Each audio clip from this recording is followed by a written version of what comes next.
हमने बहुत से ऐसे लोगों के बारे में सुना है जो पहले तो नास्तिक थे, परंतु समय के साथ साथ कुछ घटनाओं के कारण वो भगवान को मानने लग गए।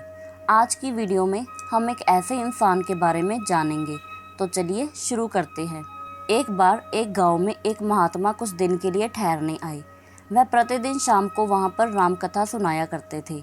गांव के कुछ लोग प्रतिदिन शाम को कथा सुनने के लिए महात्मा के पास इकट्ठे हो जाते थे। उसी गांव में एक आदमी रहता था जो भगवान को बिल्कुल भी नहीं मानता था।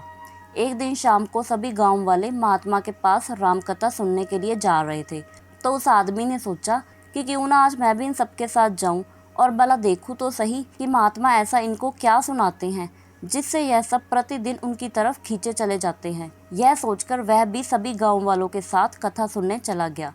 उस दिन महात्मा ने सत्संग में उपदेश देते हुए कहा कि भगवान सबकी रक्षा करते हैं, सबका भरण पोषण करने वाले केवल एकमात्र भगवान ही हैं। उस आदमी के मन में सवाल उठा कि भगवान सबको कैसे दाना पानी दे सकते हैं, क्या मैं खुद आकर मनुष्य को खाना खिलाते हैं। उसने सोचा कि अगर कोई खाएगा ही नहीं तो कैसे कोई ज़बरदस्ती खिला सकता है। उसने ईश्वर की परख लेने का फैसला कर लिया। उसने प्रतिज्ञा कर ली कि तब तक नहीं खाएगा जब तक कि कोई उसे ज़बरदस्ती ना खिला दे। यही सोचकर वह रात को अपने घर नहीं गया, क्योंकि उसे पता था कि घर में उसकी पत्नी, उसकी माँ या उसके बच्चे उसे ज़बरदस्ती खाना खिला ही देंगे। इसलिए वह रात को ही एक सुनसान जंगल में चला गया। वहाँ जाकर वह एक पेड़ की डाली पर चढ़कर बैठ गया। कुछ देर बाद वहाँ से कुछ लोग गुजरे। उन्होंने उस पेड़ के नीचे बैठकर आराम से खाना खाने की सोची। वह सब खाना शुरू ही करने वाले थे कि अचानक से एक शेर के दहाड़ने की आवाज़ आ गई। वह सब भयभीत हो उठे और एकदम से खाना वहीं छोड़कर भाग गए। शेर के डर से वह भी नीचे नहीं आ रहा था, परंतु कुछ समय बाद शेर दहाड़ता हुआ दूसरी तरफ चला गया।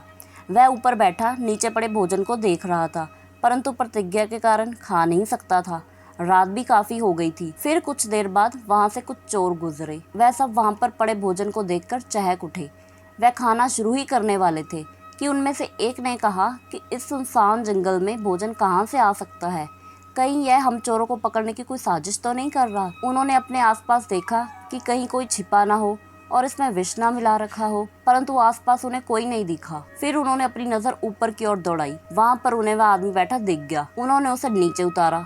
चोरों ने सोचा कि क्यों ना यह खाना पहले इसे ही खिला दिया जाए, क्योंकि अगर इसमें विष होगा तो वही मरेगा। परंतु वह तो खाना खाने को तैयार ही नहीं था। उन्होंने उसके मुंह में जबरदस्ती खाना डालना शुरू कर दिया। बस फिर क्या था, इस घटना के बाद वह मान गया कि भगवान चाहे तो जबरदस्ती भी कर सकता है।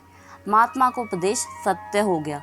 वह पूर्ण रूप से भगवान का भक्त बन गया। इसके बाद वह अपना आप भूलकर भगवान की भक्ति में मगन रहने लग गया। वह व्यक्ति संत मलूकदास के नाम से प्रसिद्ध हुआ, जो कि अपने उपदेशों में अक्सर गाया करते थे।